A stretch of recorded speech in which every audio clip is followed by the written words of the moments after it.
What's up, guys? This is the Gospel according to Mark with a C. He is I, and I am he. Just taking some time to tell you what's on my mind, back again. And I just want to do a quick video, and I want to talk about this article that I saw earlier, and it's on io9.gizmodo.com. And you know, it's funny because last week I did a video where I joked about audiences are now being blacklisted in Hollywood. It used to be before it was just performers, directors, actors, you know, things like that, producers that would get blacklisted in Hollywood.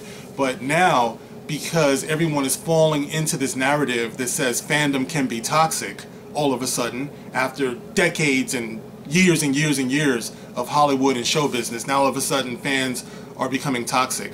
So I was joking about the fact that now the fans are becoming blacklisted in Hollywood. And along with that concept, we have this article here where James Mangold is talking about the possibility that talented writers, directors in the business will be put off from working on projects such as Star Wars because the fandom has become so toxic. And let me just share this article with you guys so we can see the direction that we're going in, okay? Because I know that there are a lot of fans out there who are also worried about this. You know, every now and then I'll get some comments from the fans in the comment section talking about how, because of those of us who are critical about what's going to be going on in Star Wars, we're forcing, or the possibility that Star Wars may go away. You know, we might not have Star Wars movies anymore. So let me share this article and I'll give you my thoughts on it. Alright, the headline is, Logan director James Mangold warns that fandom backlash will push talent out of genre films. And this is by Julie Muncie. It goes on to say, fans nowadays are angry. Oh, they are angry. And director James Mangold is worried about the effect it'll have on the culture industry. Talking to Twitter, Mangold, who always has interesting, if not uncontroversial, thoughts on pop culture media, shared his thoughts about the direction fandom has taken in 2018 and what the results of that will be.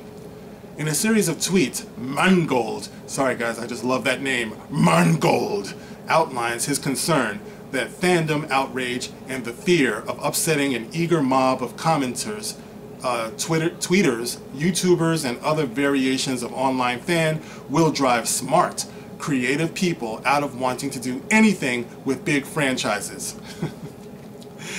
He likens it to a religious fervor. Say or do the wrong thing, and you might be seen as a blasphemer. Alright, and then they have a tweet from Mr. Mangold, where he says, at the point when work, writing, and directing big franchises has become the emotionally loaded equivalent of writing a new chapter of the Bible, with the probable danger of being stoned and called a blasphemer. Oh, come on now, Mangold. Come on now. You're exaggerating a little bit. I don't recall any directors or producers being stoned in the last 1,000 years. I could be wrong. Then a lot of bolder minds are going to leave these films to hacks and corp boards. Yeah, I think that's already happened. You know, there's nothing to be afraid of there. You're talking about the danger of these films being left to hacks and corp boards. Isn't that what we have right now? Mangold, talk to me. Alright. And then somebody says they already have.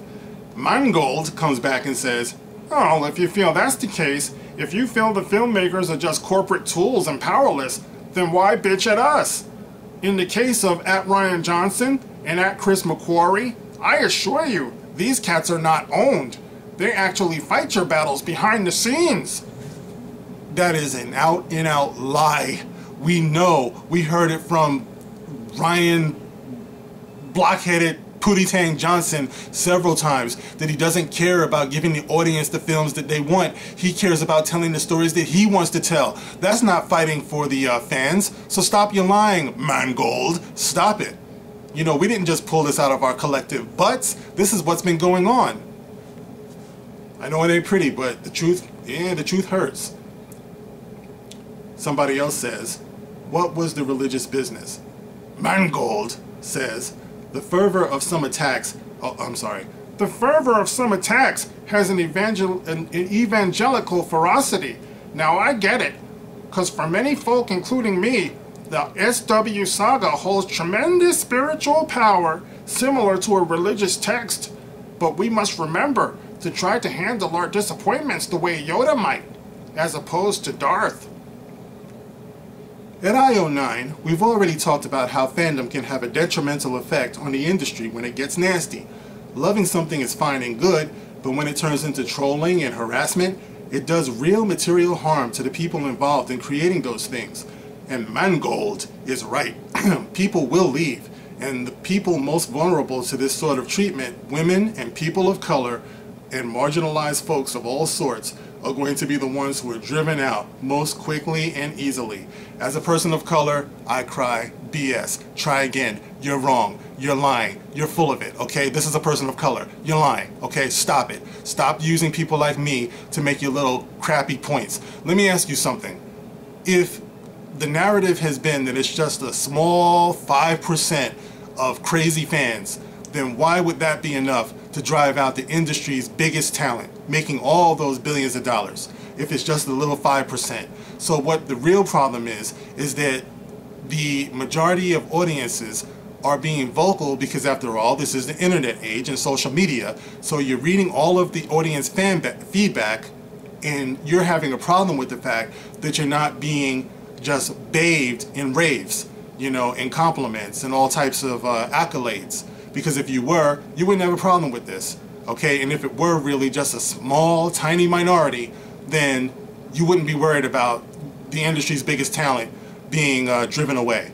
So look, you can't have it both ways. You know, for everyone who comes into the comment section and wants to yell and complain and everything like that, which one is it? Is it a small minority, or is it a huge majority? And if it's a huge majority, where it's to the point where it's so overwhelming, then wouldn't that be the voice of the consumer? Isn't that what we're talking about here? Wouldn't that be the voice of the people who are spending money on this particular franchise, and shouldn't they be listened to? That's my question. You can't have it both ways. Either it's a tiny section or it's a large section. And if it's the large section, maybe you should start addressing these people in a respectful and considerate manner. I don't know, it's just me.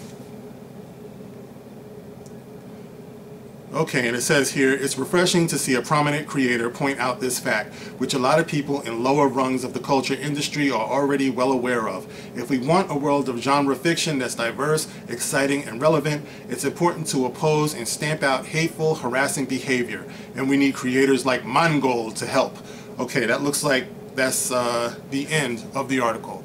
So there you have it, guys. It's like, you know, that's my only question. You know, which one is it? Is it a tiny minority, or is it a majority of unsatisfied customers? If it's a majority of unsatisfied customers, then I think these people owe it to themselves, they owe it to all of us, to address the concerns of the consumer, you know, in a respectful and considerate manner.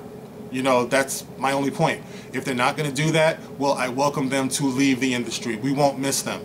Mangold, Macquarie, and definitely Rian Johnson. It seems like you guys want to circle the wagon around Rian Johnson. It's like nobody had a problem with anybody else, to the point that we've had a problem with Rian Johnson. But if you guys want to jump into it and you want to circle the wagon around him, you can all see your way out of it. I really don't care. It's like, fine, take your subpar, like below average crap that you've been giving us and leave. Okay, we're not saying that you can't make these movies. We're trying to tell you how to improve these movies, and your response to us has been insults. But if you can't handle that, take yourself and get out of the genre. Go. Really, I'm not that desperate for Star Wars. It's like we have some classics with classic moments, all right? We have that for all time. We don't need these people coming in and messing up the legacy. So excuse me if I don't panic at the threat that this man is throwing out there. Take your ball. As a matter of fact, take your balls, if you can find them, and go home. That's how I feel about it. Okay, I'm going to get up out of here. Once again, I thank all of the people who subscribe, all the people who like, all the people who share. I truly appreciate you guys very, very much. And I'm going to see you guys on the next one. This is The Gospel According to Mark with a C. Rock on.